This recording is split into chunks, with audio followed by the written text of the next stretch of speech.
예, 오늘은 로마서 7장입니다. 7장. 우리 은혜 받으신 하나님 말씀은 로마서 7장 24절로 25절, 24절, 25절 우리 두 절인데 함께 합독합니다. 오라 나는 곤고한 사람이로다. 이 사망의 몸에서 누가 나를 건져내랴. 우리 주 예수 그리스도로 말미암아 하나님께 감사하리로다. 그런즉 내 자신이 마음으로는 하나님의 법을, 육신으로는 죄의 법을 섬기노라. 아멘. 예, 오늘 제목은 한번 따라해 보겠습니다. 성화의 걸림돌을 돌파하라. 네. 로마서에서 가장 어떻게 보면은 깊은 계곡 같은 곳이 바로 이 로마서 7장입니다. 이 로마서 7장을 이해하지 못해서 그 은혜를 못 받는 경우가 많고 로마서 8장의 의미를 깨닫지 못하는 경우가 많습니다. 우리가 지금까지 배운 것들은 죄에 대해서 배우고 하나님의 의에 대해서 배우고 또 이신칭의 믿음으로 구원받는다는 것에 대해서 우리가 배우고 또 아브라함의 믿음까지 우리가 보게 하시는 걸 봤습니다. 그리고 성화, 6장부터 성화의 이야기를 우리에게 들려주셨는데 우리가 지난 시간에 배웠지만 알라, 여기라, 드리라 이 세 가지의 아주 영적 비결이 있다는 걸 배웠습니다. 한번 따라해 보세요. 알라, 여기라, 드리라.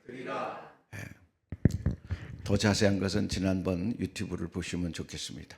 예, 성화의 걸림돌을 돌파하라. 그런데 로마서 7장이 아주 난해합니다.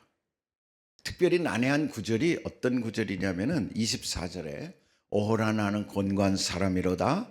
이 사망의 몸에서 누가 나를 건져내랴. 사도 바울이 지금까지 복음에 대한 진술을 우리에게 드러내시고 또 그 복음을 어떻게 살아내면은 또 비결이 우리가 승리하는 죄에 대해 승리하는 비결도 가르쳐 주셨어요.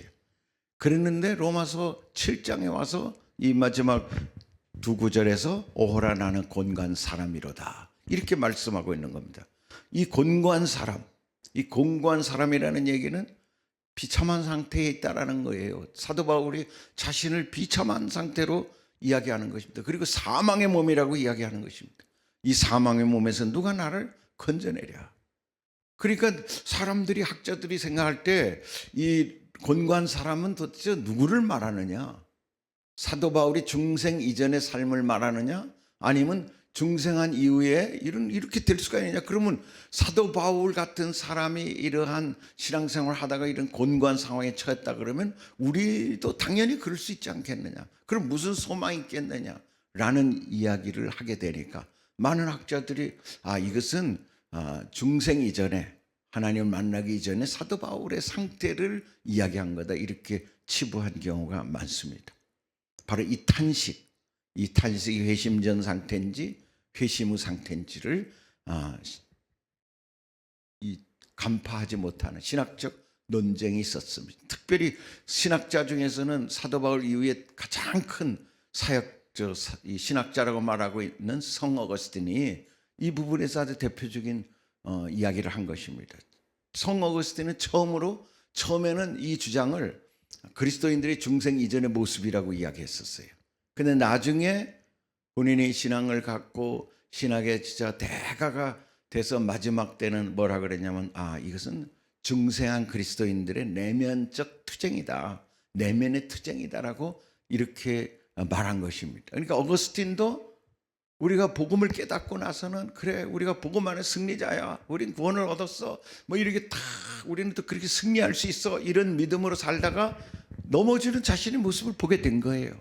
약해지는 자신의 모습을 보게 된 거예요. 그러면서 사도 바울의 이 메시지를 통해서 그렇구나.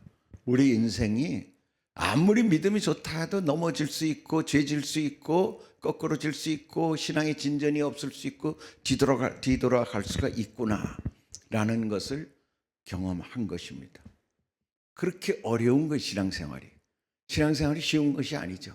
우리 지금까지는 뭐 믿으면 된다, 기도하면 된다, 성령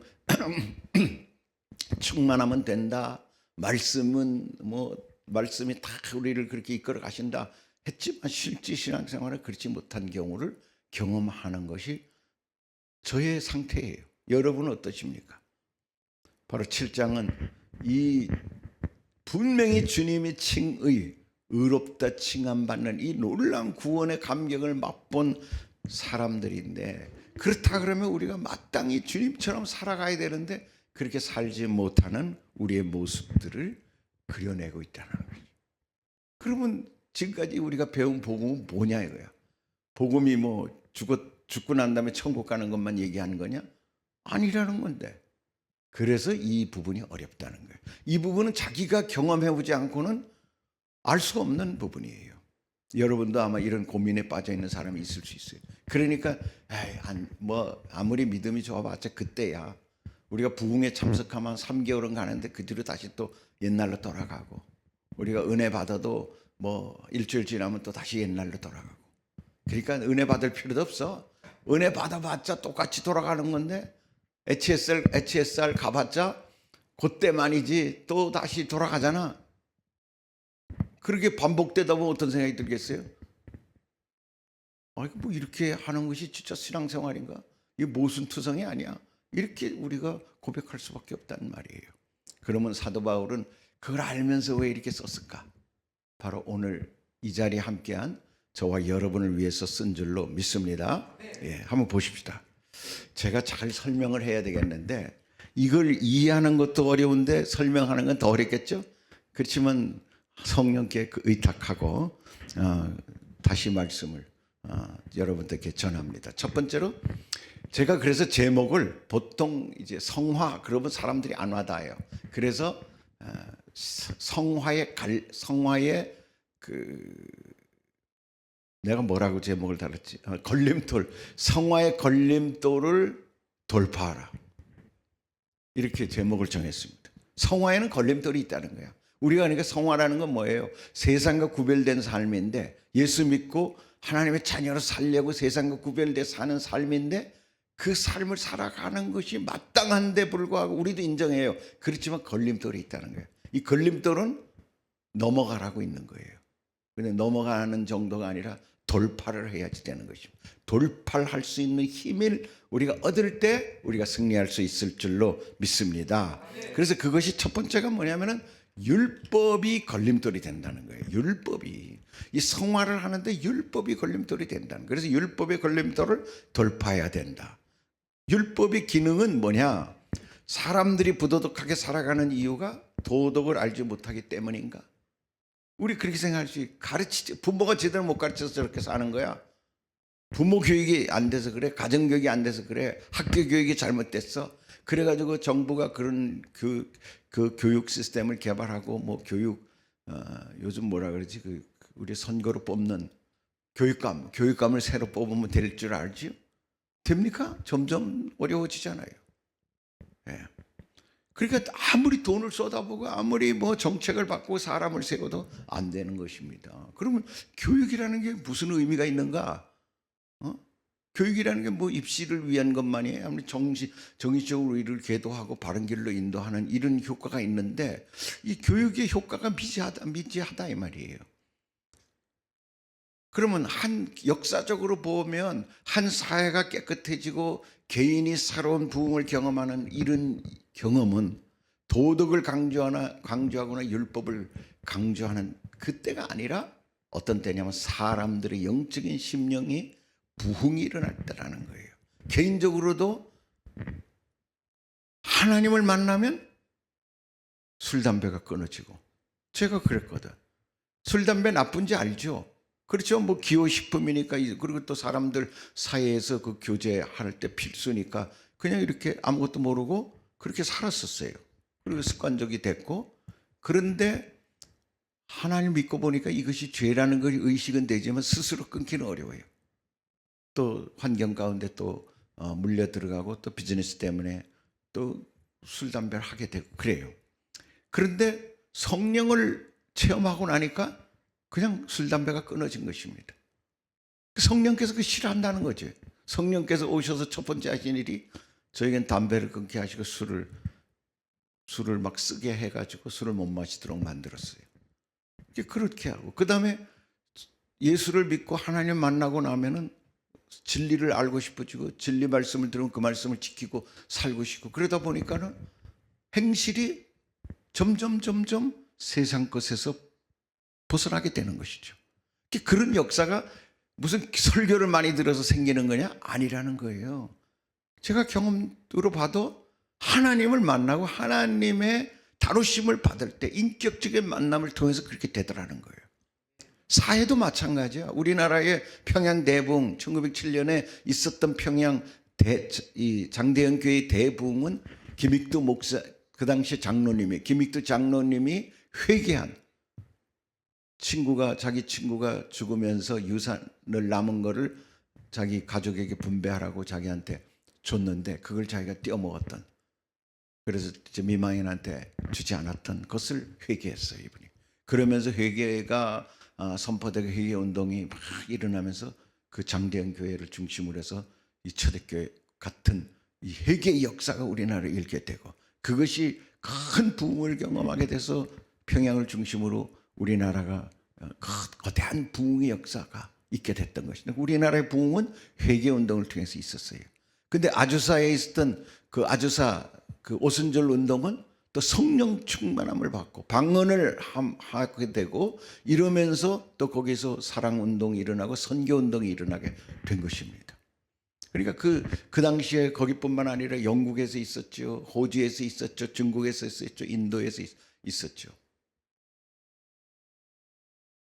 그러니까 그런 일들을 통해서 1900년대 초반에 오순절 운동이 전 세계적으로 확장됐어요. 그 이후로 그 사회가 변화되기 시작하고 거기서 수많은 지도자들이 나타나기 시작하고 또 선교사들이 나타나게 됐던 것입니다.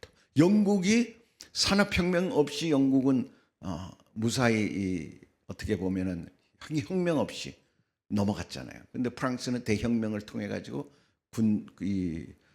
군주 독재를 완전히 진짜 무너뜨리는 이런 큰 피 흘림이 있었죠. 근데 영국은 그런 일이 없었어요. 왜 그랬습니까? 영국은 감리교 운동을 통해서 회개 운동이 일어나고 요한 웨슬리의 그 부흥 운동이 있어서 심적인 영적 갱신이 일어남으로 사회 전체가 진짜 대혁명을 피 흘림이 없이 대혁명을 경험했다 이 말이에요.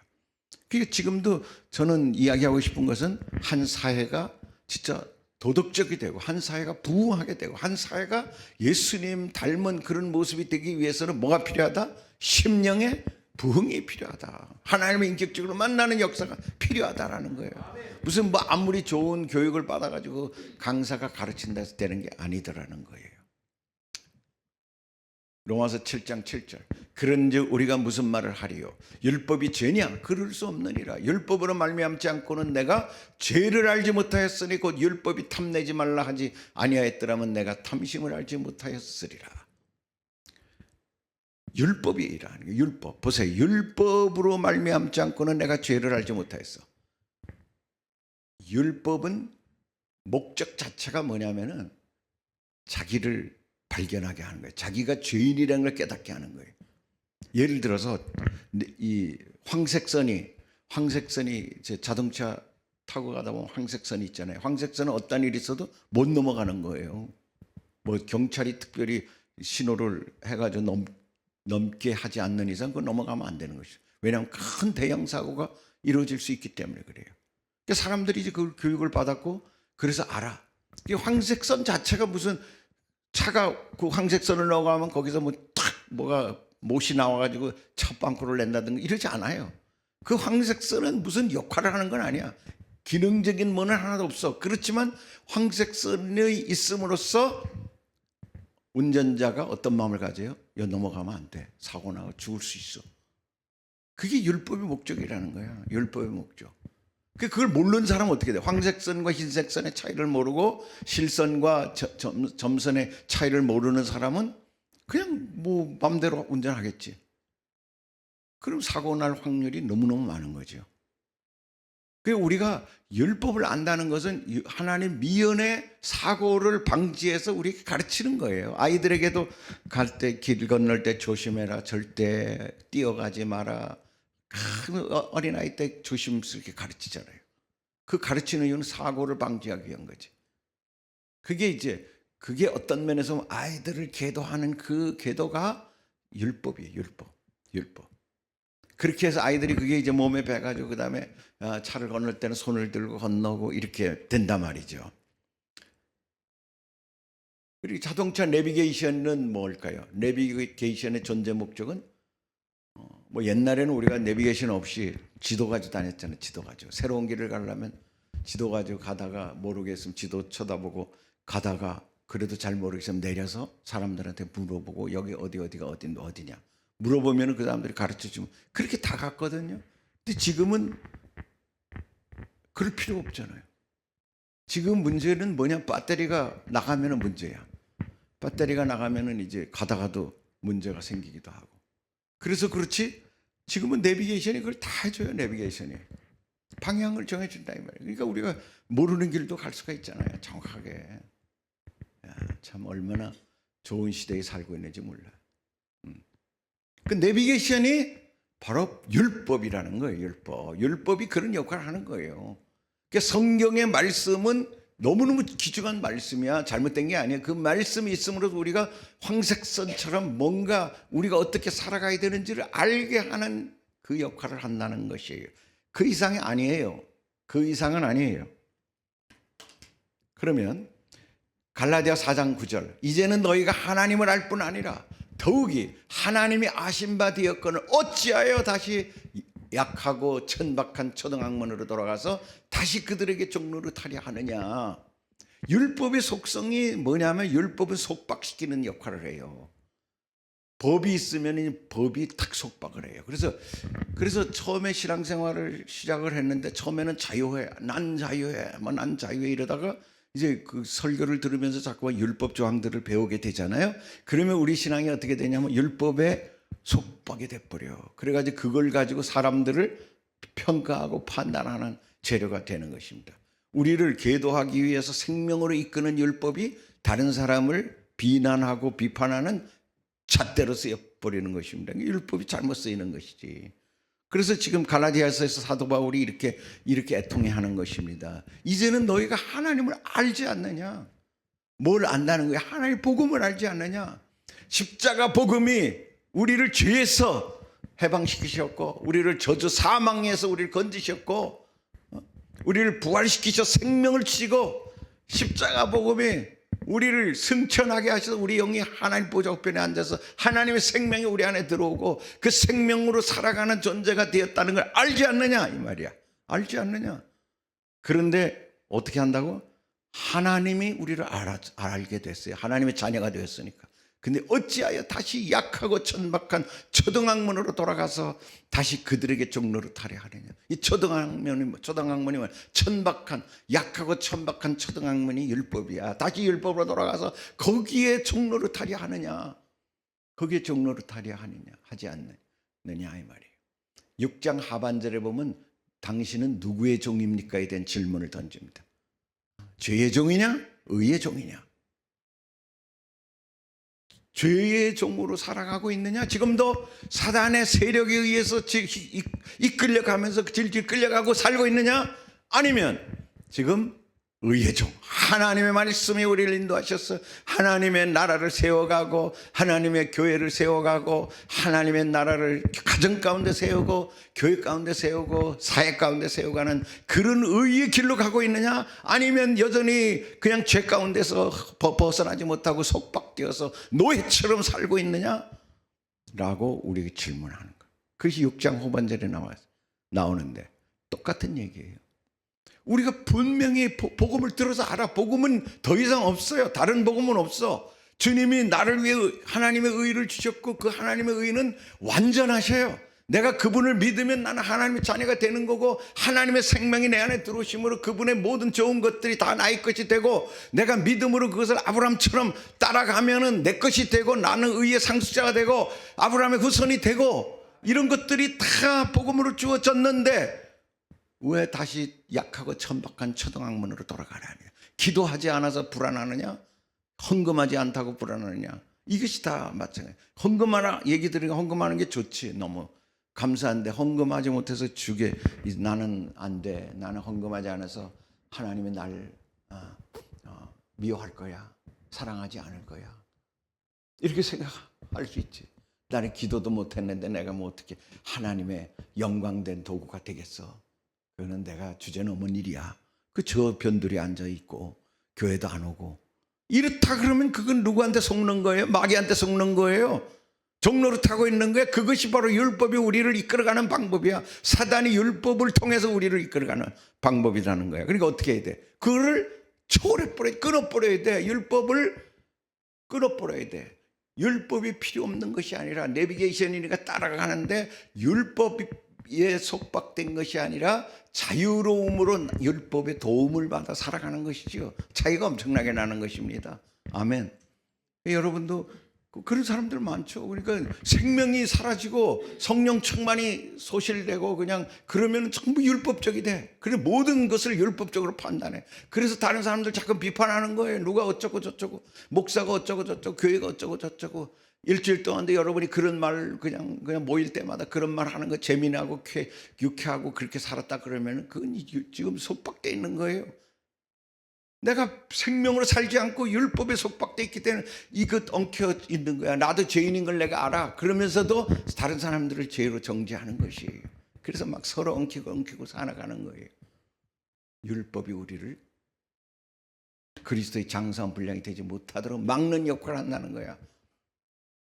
그러니까 내비게이션이 잘못 쓰는 거야. 내비게이션만 켜놓고 운전 안 하고 그냥 가만히 있다고 해가지고 차가 갑니까? 아니잖아요. 내비게이션 아무 기능이 없어. 그냥 우리에게 가이드해주는 역할만 하는 건데 사람들은 내비게이션이 있으면 다 아는 줄 알아. 여러분이 진리를 알면 마치 여러분이 그렇게 사는 줄로 생각해요. 예를 들어 여러분이 A라는 회사 대기업에 다녀요. 보너스도 한 6억씩 주는 그런 회사에 다닌다고 생각해봐. 그럼 여러분이 마치 그 회사에 회장된 것 같이 생각할 수가 있잖아. 그런가요? 그렇지 않죠. 여러분은 여러분일 뿐이에요. 우리가 잘 생각해야 될 것은 내가 지금 그런 내비게이션을 켜놓고 있다 그래가지고 내 차가 가는 게 아니라 내가 운전해 가야 된다는 거야. 근데 나한테는 하나님이 좋은 내비게이션을 줘가지고 그 길이 숏커트요 지름길인 길을 가르쳐주는 그런 길을 나에게 알려주셨다는 거야. 아멘. 그러니까 여러분 이 로마서 1장부터 6장까지 우리 배운 내용이 바로 내비게이션이에요. 이게 최고의 길인 내비게이션이야. 이게 흐리멍텅하니까는 옛날에 지도 보던 시절 생각하고 사람에 대해 묻던 생각하고 살아가는 것입니다. 다시 복음의 확신을 가지고 복음의 뿌리를 깊게 내리길 예수 이름으로 축복합니다. 아멘. 두 번째는 첫 번째는 율법이 걸림돌이야. 둘째는 뭐냐면 육신이 걸림돌이야. 육신이 걸림돌이라는 게 말이 되겠어요? 우리가 육신을 입고 사는데 보세요. 14절. 우리가 율법은 신령한 줄 알거니와 나는 육신에 속하여 죄 아래에 팔렸도다. 율법은 신령한 거야. 율법은 좋은 건데 우리가 율법에 속박돼도 안 되지만 육신도 좋은 거지. 우리 몸을 담고 있는 영혼을 담고 있는 너무너무 귀한 옥체 아닙니까? 우리 몸이 내 몸을 주님이 주신 몸이니까 얼마나 귀중히 여깁니까 우리가. 근데 육신에 속하여 죄 아래에 팔렸도다. 육신도 또 그런 역할을 해요.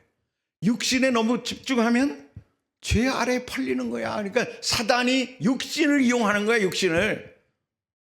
그러니까 우리가 초점을 육신에 집중하여 살도록 만드는 거야. 15절. 내가 행하는 것을 내가 알지 못하노니 곧 내가 원하는 것을 행하지 아니하고 도리어 미워하는 것을 행함이라. 아멘. 보니까 내가 행하는 걸 의의 말씀대로 살아가는 것이 아니라 육신이 원하는 대로 살아가. 이생의 자랑 안 먹이지 육신의 정욕에 따라 살아가고 피곤하니까 그냥 대충 살고 하는 거야. 그러니까 육신에 속박당하는 거야. 그렇게 살아가지고는 우리가 주님 안에서 구별된 삶을 살아들이지 못한다는 거예요. 여러분이 오늘 이 자리에 여기 오프라인으로 나오신 분도 계시고 온라인으로도 계시는 분도 계시잖아요. 예, 고맙습니다. 예. 그런데 참 뭐 이거 나오는 거 누가 나온다고 여러분한테 상금 주는 것도 아니잖아요. 그리고 이 오후 2시야. 아니, 만남 가지고 점심 먹고 커피 한잔 할 시간에 들어가가지고 준비해야 되는데 쉽지 않잖아요. 그러니까 이걸 정해놓고 이걸 듣겠다 하지 않는 이상은 어려워. 그리고 피곤하지. 그럼 이게 쉽지 않죠. 나 같아도 안 나가겠어. 내가 듣는 입장이라면. 근데 여러분 진짜 대단한 거예요. 너무너무 대단해. 오늘은 또 중경에서도 오셨어. 참. 멀리 용인에서도 오시고 저기 양구에서도 오시고 의정부에서도 오시고 참 이런 분이 계시다는 게 너무 감사하고 우리 네팔에 공사모님도 계시네요 보니까. 예. 우리가 잘 보세요. 우리가 육신이 얼마나 중요합니까? 그런데 그 육신을 사단이 이용하게 만들면 성화의 길을 갈 수가 없어요. 그 육신, 그래서 육신을 막 치는 거야. 그러니까 육신을 쳐서 또 육신으로 뭔가 끝장내려고 하는데 그게 안 된다는 거예요. 그것도 또 안 되는. 그래서 어려운 거예요. 그래서 사도 바울은 우리에게 실패를 경험하라고 말하는 거야. 너희는 실패하게 되어 있다. 보세요. 우리가 배운 게 뭐예요? 알고 여기고 드리라. 알고 여기고 드리라를 배웠는데 그래서 알아. 여기였어. 드려. 그렇게 우리가 생각했으니까 이제는 나는 이제 성공할까? 그리고 막상 현실에서 딱 적용해 보면 안 되거든. 실패한다 이거예요. 여러분이 지난주에 우리가 알고 여기고 드리라 했으니까 여러분들이 경험해 봤을 거 아니야. 그냥 이거를 그래도 제대로 들은 사람이면 내가 이 믿음으로 한번 살아보자고 했을 거 아니야. 근데 잘 되던가요? 될 수도 있지만 또 실패를 경험할 수도 있는 것이에요. 주로 우리는 어떤데 그렇게 난 앞으로 예배에 집중하는 생활을 해야 돼. 하루에 예배를 반드시 드리고 내가 새벽기도 드려야지. 또 기도해야 되지. 성경도 나는 읽을 거고요. 성경을 하루에 30장씩 읽을 거야. 10장씩 읽을 거야. 뭐 필사를 할 거야. 나름대로 다 기획을 하지. 좋은 거예요. 그 나쁜 거 아니기 다 좋은 거야. 전도해야지. 하루에 한 사람에게 전도하지 않으면 난 잠을 안 잘 거야. 막 이러고 이제 우리가 작정을 하는데 또 우리 인격적인 변화나 화내지 말아야지. 아내한테 승질내지 말고 축복해야지. 남편한테 잘해줘야지. 순종해야지. 우리는 여러 가지 육신적인 결정을 내릴 수 있어요. 그런데 내면 낼수록 어느새 우리가 율법주의가 되는 거야. 율법주의가 되는 모습이 뭐냐면 내가 그렇게 좀 잘하다 보면은 이제 내가 남편한테 이렇게 순종을 했는데 남편이 안 변해. 남편이 이제 짜증을 내고 막 그래. 그러면 비판하게 되는 거야 남편은. 아니 저 인간은 왜 저러지? 같이 예수 믿는다면서. 저 인간 때문에 내가 성화가 될 수가 없어. 내가 저 인간을 만난 건 나한테는 큰 실수야. 비판이 나오지. 처음에 말 안 하지만 나중에 더 되면 얼굴로 나타나지. 얼굴로 나타나고 짜증이 되고 말을 안 하고 자기가 뭐가 됐다는 거야. 지금도 비판적이 됐다는 거야. 벌써 거기에 자기는 속박돼 있다는 거야.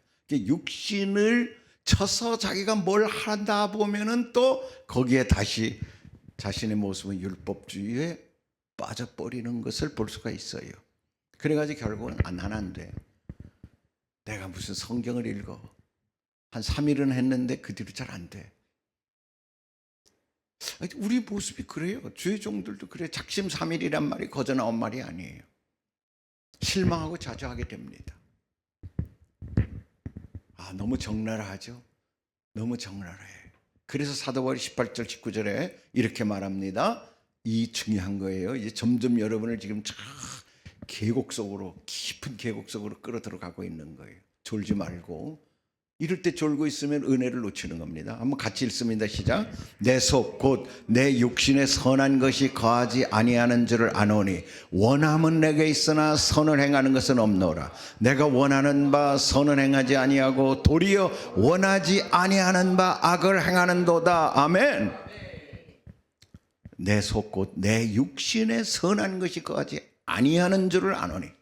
여러분, 우리 육신 안에는 스스로는 선하질 못해요. 선한 것이 존재하질 않아요. 그러니까 성악설이지. 성악설이야, 신앙은. 원하면 내가 있어. 원하면 내가 그렇게 살고 싶어. 말씀도 들었고 비결도 알았으니 그렇게 살고 싶지만 선을 행할 능력이 없는 거야. 내가 원하는 바 선은 행하지 아니하고 도리어 원하지 아니하는 바 악을 행하고 있는 내 모습을 보니까 내 모습이 너무나 실망되고 자조되더라 이거야. 그러다 우리가 어떤 생각이 들어요? 실패죠. 실패를 경험하고 나면 절망을 하게 되는 것입니다. 절망을. 철저히 절망을 하라는 거예요. 지금 사도 바울은 경험해보라는 거야. 내 육신을 이길 수 없다는 것을 경험해보라는 거야. 거기에 의지하지 말라 이거야. 로마서 7장 21절 그러므로 내가 한 법을 깨달았노니 곧 선을 행하기 원하는 나에게 악이 함께 있는 것이로다. 선을 행하기 원하는 나에게 악이 함께 있다는 걸 그때 깨달은 거야. 왜 안 될까? 아니 내가 예수를 몇 년을 믿었는데 이 모양일까? 우리 다 그런 고민하거든. 그런 고민해요. 뭐 목사님이라고 고민 안 하는 게 아니에요. 목사님도 인간이야. 엘리야 같은 위대한 종도 성정이 우리와 같은 성정을 가진 존재예요. 사도 바울도 마찬가지고 예수님도 인성으로는 우리와 같은 성품을 가졌어요. 그런데 예수님은 죄가 없으시기 때문에 그분은 죄를 이기신 거예요. 그런데 우리는 죄성이 우리 안에 있기 때문에 이길 수 없어. 근본 우리는 아담의 후손이기 때문에 그런 육체를 가지고 있어요. 우리 힘으로는 이길 수 없는 그런 생명이 우리 안에 있는 것이에요. 내 속사람으로 하나님 법을 즐거워해요. 분명히 즐거워해. 그러나 내 지체 속에서 한 다른 법이 내 마음의 법과 싸워 내 지체 속에 있는 죄의 법으로 나를 사로잡는 것을 보는도다. 그런데 안 하려고 하면 자꾸만 점점 더 거기에 집중하게 되고 그래가지고 결국 죄에 빠뜨려져요. 내 미워해. 그러니까 미워하지 말아야지. 미워하지 말아야지. 그럼 지금 뭐 의식하고 있다는 거잖아. 미워하지 말아야지 하면서 의식하고 있는 거야. 그러다 순간에 딱 미움이 생기는 거야. 그게 결국은 내 나를 선하게 이끌어가고자 하는 법이 있는데 그 선한 법이 이기는 게 아니라 죄의 법에 사로잡히더라는 걸 알게 된 거예요. 사도 바울이. 우리 육신이 그렇게 강해. 육신으로는 우리를 이겨내게 수가 없는 거예요. 그래서 절망이 돼야 돼. 절망해. 그 결과 나온 게 23절이죠. 그 결과 나온 말이 뭐예요? 24절. 오라 나는 건고한 사람이로다. 이 사망의 몸에서 누가 나를 건져내랴? 라고 사도 바울이 침통히 고백할 수밖에 없었던 것입니다. 여기서 권고하다라는 말은 탈라이포로스라는 단어를 쓰는데 권고한. 이것은 심한 고난을 겪은 비참한 처지에 당한 자기 스스로 그렇게 본 거야. 나는 권고한 그냥 피곤하고 이런 정도 지친 사람이다 정도의 개념이 아니라 심한 고난을 겪은 비참한 사람, 헤어날 수 없는 사람이라는 거예요. 자기가 그렇게 고백하는 것입니다. 그러면서 이 사망의 몸에서 누가 나를 건져내랴? 사망의 몸에라고 자기를 아주 딱 평가해 버리는 것입니다. 누가? 사도 바울이 그렇게 평가를 하는 거예요. 사도 바울이 이렇게 평가를 했다 그러면 우리는 우리 자신을 어떻게 이겨나갈 수 있겠느냐는 거죠. 우리가 대부분 은혜를 받으면 한 몇 개월 잘 갈 수 있습니다. 왜? 은혜가 충만하면 그렇게 갈 수 있어요.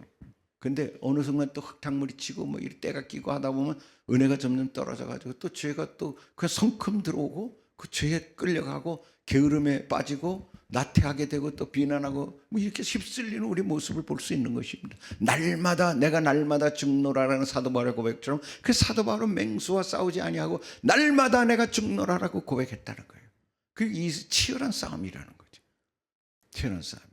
결국은 결국은 뭐냐면 내 육신은 나에게 이로운 일을 주지 않는다는 거예요. 영혼을 담고 있는 좋은 그릇이지만 이 내 육신이 나를 선하게 이끌어가지 않는다는 거예요. 그걸 믿었다가 실망하는 경우가 너무 많다는 거야. 여러분 남편도 믿을 게 못해. 뭐 아내는 믿을 게 있나요? 아내도 마찬가지야. 알고 보면은 그러니까 믿을 게 아니야, 사실은. 그러니까 서로 믿을 대상이 아니라 어때? 서로 도와줄 대상이야. 서로 도와줄 대상이지. 그 자기가 기준으로 해가지고 나는 못하지만 우리 남편은 그래도 잘하겠지 하고 기대했다가 실망하는 경우가 얼마나 많아요. 육신을 잘 몰라서 그래. 육신은 쉽게 무너지게 되어 있어. 그러니까 도와줘야 돼. 그래서 뭐로 만들었어요? 돕는 배필로 만드는 거예요. 혼자 있으면 얼마나 어렵겠어요. 외롭고 힘들고. 근데 돕는 배필로 같이 있으니까는 그래도 어려울 때 외롭고 한 남편을 또 아내를 이렇게 힘줄 수 있고 그래서 일어서는 거예요. 그러니까 여기까지가 이제 절망의 깊은 심연 가운데로 사도 바울이 빠져들어간 거야. 희망이 없잖아. 희망이. 이 절망을 왜 사도 바울이 이야기했을까? 너희들도 다 이 경험을 해야 된다는 거예요. 해야지만 빠져나올 수 있다는 거야.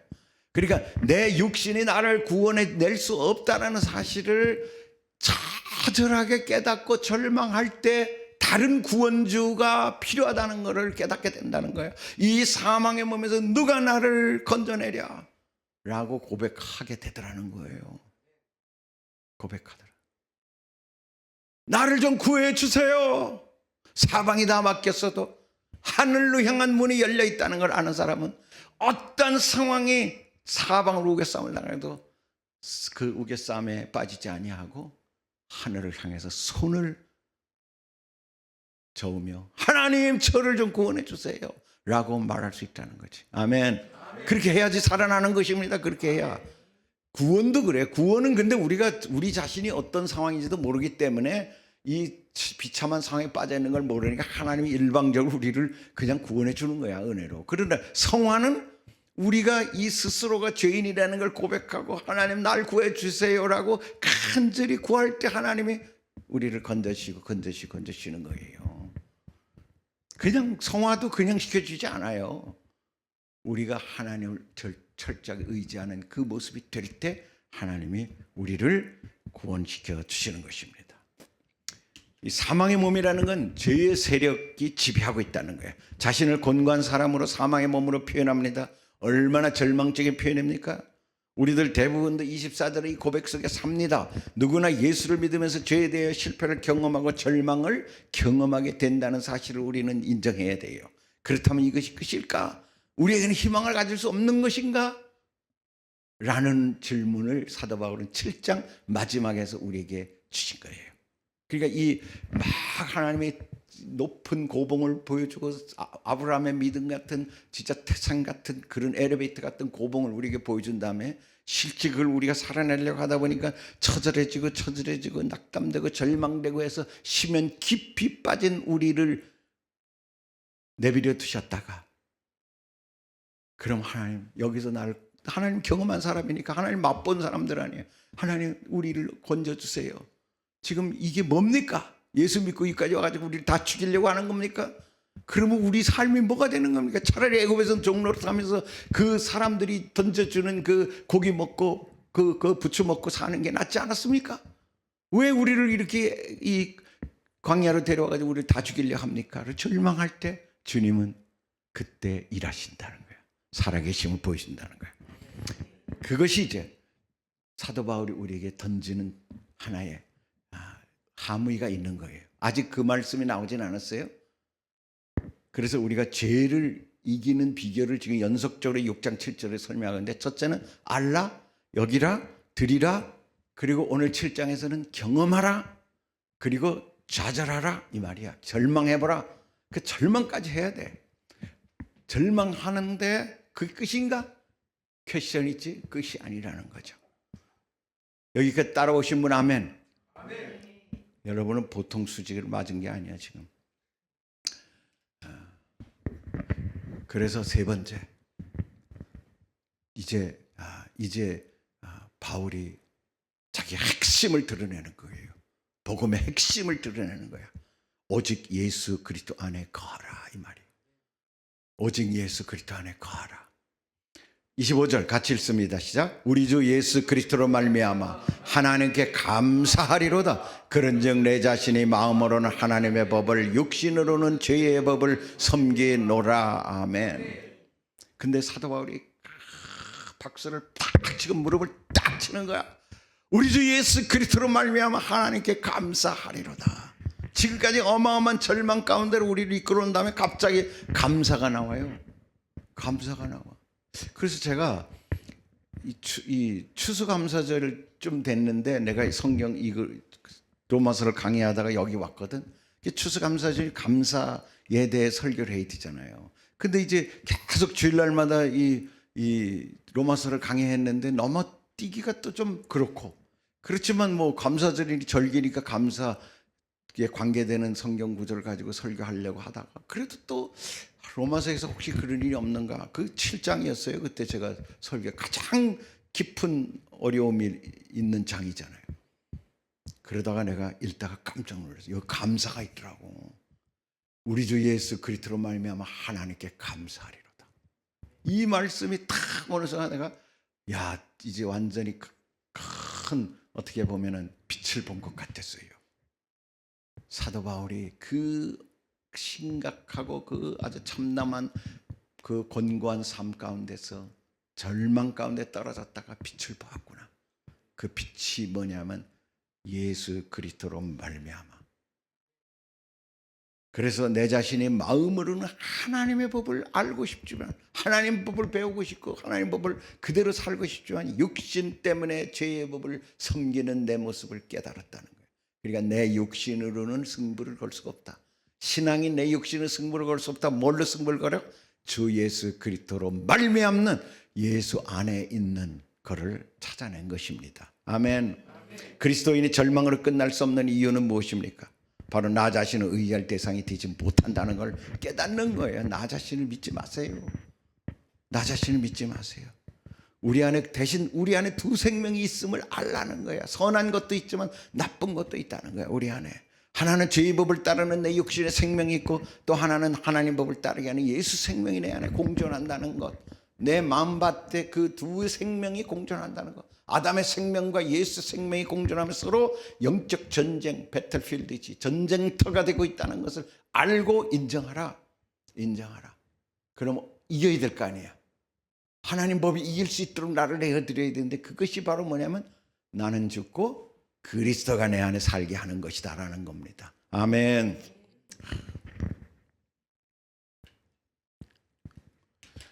내 육신의 생명 가지고는 신앙생활에 승리할 수 없다.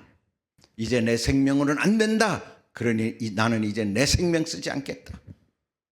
그리고 예수 생명으로 살겠다라고 믿고 고백하는 것입니다. 내 생명, 내 열심, 내 노력 가지고 내가 승리할 거라고 믿었던 것이 있다 그러면 초등학문 수준에서는 가능했는데 이제는 아니다는 거예요. 여러분이 중등학교 중등 수준만 넘어가면 그 힘으로 살 수 없다는 것을 인정하라. 그러면 어떻게 해? 내가 산 만큼 나는 늦어지고 내 승리는 딜레이 되는 것이다. 문제는 해결이 되지 않는 것이다. 내가 죽은 만큼 내 안에 예수 그분이 살아내시면 그분이 나를 인도하심으로 그분답게 나를 살아내게 하시는 거다. 아멘. 그래서 주어가 바뀐 삶을 살라는 겁니다. 주어가, 나의 주인은 나가 아니라 예수. 아멘. 그러니까 7장에서 이 주인공은 누구였냐면 주인은 바울 자신의 몸이었어요. 바울 자신의 몸으로 승리해 보려고 했더니 안 되더라는 걸 아는 거예요. 그래서 나는 죽고, 그게 갈라디아 2장 20절에 내가 그리스도의 십자가 못 박혔나니 이제 내가 산 것이 내 안은 그리스도께서 사신 것이라. 이제가 내가 육체 가운데 사는 것은 나를 사랑하는 나를 위해 자기 몸을 버리신 하나님의 아들을 믿는 믿음 안에 사는 것이라는 고백. 그게 사도 바울의 어떻게 보면 신앙 고백이라고 말할 수가 있겠죠. 그 고백처럼 이제 나는 내가 주인 돼 살지 않겠다. 내 안에 계신 그분을 따라 살겠다. 그 내용이 바로 8장에 나오는 내용입니다. 8장은 다음 주에 할 거지 우리가. 그래서 8장이 이 어마어마한 시면을 뚫고 나온 사도 바울의 곤고한 삶을 승리의 삶으로 바꾸는 위대한 장이라는 거예요. 그래서 그 내용이 바로 성경 전체 가장 핵심적인 복음 메시지가 바로 8장에 있다는 거예요. 아멘. 근데 그냥 8장을 읽어가지고는 그게 안 와닿지. 우리가 뭐 낮은 데를 가보지 않은 에베레스트산이 민둥산이라면 거기에 뭐 무슨 의미가 있겠어요. 근데 깊은 골짜기를 내려가서 8,000m 높은 곳에 올라가려니까 이게 엄청나게 힘든 거, 그걸 정복했을 때에 그 기쁨이 있는 거예요. 미국의 그랜드 캐년은 그냥 평지에서 뚝 떨어진 거거든. 그게 몇천 미터 이렇게 막 떨어진 거예요. 그러니까 밑에서 보면 어마어마한 절벽인데 그 위는 그냥 고원이야. 평지야, 평지. 평지에서 이렇게 내려다보면 깊이 빠진 거지. 그러니까 평지에서 에베레스트산을 올려다보면 엄청나게 높잖아요. 그걸 가려면 얼마나 많은 산을 넘어야 돼? 그런 것처럼 저 그랜드 캐년 제일 밑바닥에서 그 꼭대기를 보면 얼마나 높겠어요. 이 절벽같이 이 깎아내린 것을 어떻게 올라가겠어요. 그 똑같은 거예요. 우리가 지금 우리가 깨달은 복음의 이해가 낮은 상태에서는 복음이 우리에게 주는 어마어마한 능력을 못 느끼는 거야. 근데 우리가 그걸 살면서 경험해가지고 내가 진짜 죽었구나, 내 힘으로 살 수 없구나라고 고백하는 사람, 이 복음의 깊이를 깊게 뿌리내린 사람에게 약속이, 복음이 생명이 되고 어마어마한 능력이 된다는 거예요. 할렐루야. 네. 그래서 한 가지만 제가 예를 들면, 그럼 어떻게 그런 삶을 살 수 있겠냐, 내가 그리스도 안에 어떻게 살겠느냐, 주님이 가르쳐 주시는 거예요. 포도나무 비유입니다. 요한복음 15장 5절 6절. 나는 포도나무여 너희는 가지라. 그가 내 안에 내가 그 안에 거하면 사람이 열매를 많이 맺나니 나를 떠나서는 너희가 아무것도 할 수 없음이라. 사람이 내 안에 거하지 아니하면 가지처럼 밖에 버려져 마르나니 사람들이 그것을 모아다가 불에 던져 사르느니라. 여기서 보니까 너희가 내 안에 거하지 아니하면 가지처럼 밖에 버려져 마른다 그랬어요. 그리고 열매를 많이 맺는 사람, 내 안에 거하는 사람이야. 내 안에 거하는 사람이 열매를 저절로 맺는 거지. 주님께 붙어 있어야 주님의 열매가 맺습니다. 아멘. 주님께 붙어 있어야 되는 거예요. 그래서 걸어다니는 사람 위에는 누가 있어? 뛰어다니는 사람이 있고, 뛰어다니는 사람 위에는 날아다니는 사람이 있는 거예요. 날아다니는 게 있는 거예요. 날아다니는 사람은 어떻게 뛰는 사람이 이길 수 없지. 그 날아다니는 사람 위에 있는 사람이 있어요? 누가 그래요? 붙어 있는 사람. 날아다니는 사람에 딱 붙어 있는 사람은 힘도 안 들이고 다 그 사람 가는 데까지 갈 수 있어요. 주님이 이미 나르셨어. 주님의 법이 이미 날라. 우리는 거기에 딱 붙어 있으면 그 은혜를 우리가 경험하며 살 수가 있게 된다는 거예요. 아멘. 붙어 있는 생명 살기를 바랍니다. 그래서 결론은 주님 뜻대로 살기로 했네. 주님 뜻대로 살기로 했네. 주님 뜻대로 살기로 했네. 뒤돌아서지 않겠네. 결론은 주님 뜻이 우리가 알던 모르던 그것을 깨닫던 못 깨닫던 주님의 뜻이라고 생각되면 그냥 거기에 우리를 붙여서 살면 돼요. 뒤돌아서지 않고 살면 이기는 겁니다. 그것이 간증이 돼서 여러분의 생명이 되는 것입니다. 여러분의 생명이 돼서 그 생명이 많이 쌓이면 쌓일수록 오뚜기처럼 납덩어리가 가득한 사람은 아무리 환난이 오고 어려운 일이 와도 다 쓰러질 것 같은 상황이 와도 다시 일어날 수 있는 힘이 있는 거예요. 아멘. 오뚜기 인생이야. 우리 안에는 보이진 않아요. 생명이 있는 거야. 생명이 다 똑같진 않아. 이 과정을 통해 가지고 주님의 생명이 우리 안에 잔뜩 쌓은 사람은 그 생명으로 흔들릴지언정 쓰러지지는 않는 것입니다.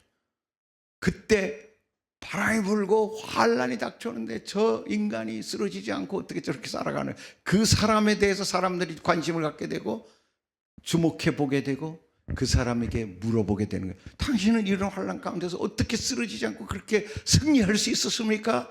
그때 우리가 얘기할 수 있는 것이 간증이에요. 주님 때문에, 내 안에 계신 주님 때문에. 주님이 나를 그렇게 만드셨어요. 저도 옛날에는 넘어지는 사람이었어요. 저도 옛날엔 비판하고 남 잘못되면 좋아하고 그랬던 사람이에요. 그러나 지금은 내가 경험을 해보고 살다 보니까 주님만이 그 일을 할 수 있어요. 주님이 나의 주인이십니다. 주님이 주어가 되셔 나는 나의 인생을 이끌어갑니다. 그러니까 내 몸뚱아리는 그대로지만 내 안에는 이제는 과거의 나가 아니라 변화된, 성화된 주님의 모습을 닮은 내가 살아가고 있습니다 라고 간증하는 것이 간증이죠. 아멘. 여러분들이 그런 생명으로 가득 차시기를 예수 이름으로 축원을 드립니다. 결론적으로 우리가 이렇게 말할 수 있어요. 다시 한번 말씀드리면 알라, 여기라, 들이라, 경험하라, 절망하라, 그리고 그리스도 안에 거하라. 그리스도 안에 거하라. 이것만 계속 여러분들이 이 6, 7장이 어려운데 여기서 이제 핵심 포인트가 이것들이에요. 이것들만 여러분이 계속 지금 어느 단계에 있는지 모르지만 이 단계를 통과하면 예수 안에 거하면 되는 것입니다. 아멘. 오늘 제목은 뭐였어요? 성화의 걸림돌을 돌파하라. 왜 걸림돌이라? 아니 육체가 우리 율법이 얼마나 좋은 건데 선하고 성결한 겁니다. 율법은 너무나 좋은 거예요. 주님 주신 거예요. 그러나 율법이 때로는 우리를 사단의 올무가 되게 만들어 버린다는 거죠. 또 육신 얼마나 좋아요. 하나님 내게 준 선물인데 근데 그 육신으로 인해서 우리가 하나님 앞에 나가지 못하고 육신 때문에 넘어지는 경우가 너무 많다는 거예요. 그러니까 우리를 성화를 막는 아주 중요한 길이 바로 이 율법과 육신, 자라는 거지. 자, 육신이라는 게 우리 육체라기보다 자, 내 혼적 자아가 나를 막는 것입니다. 그런데 그 방법이 뭐예요? 오직 예수 그리스도 안에 거하는 자, 그 자가 될 때 성화도 우리 앞에 복음이 될 수 있다는 걸 믿으시기를 예수 이름으로 축원을 드립니다. 기도합니다. 하나님 고맙고 감사를 드립니다. 참으로 우리가 감당하기 어려운 일들입니다. 이 땅 가운데 살면서 구별되어 사는 것, 이 땅 가운데 살면서 주님의 뜻대로 사는 것, 말은 쉽지만 쉽지 않은데 오늘 우리가 성화의 걸림돌을 보았습니다.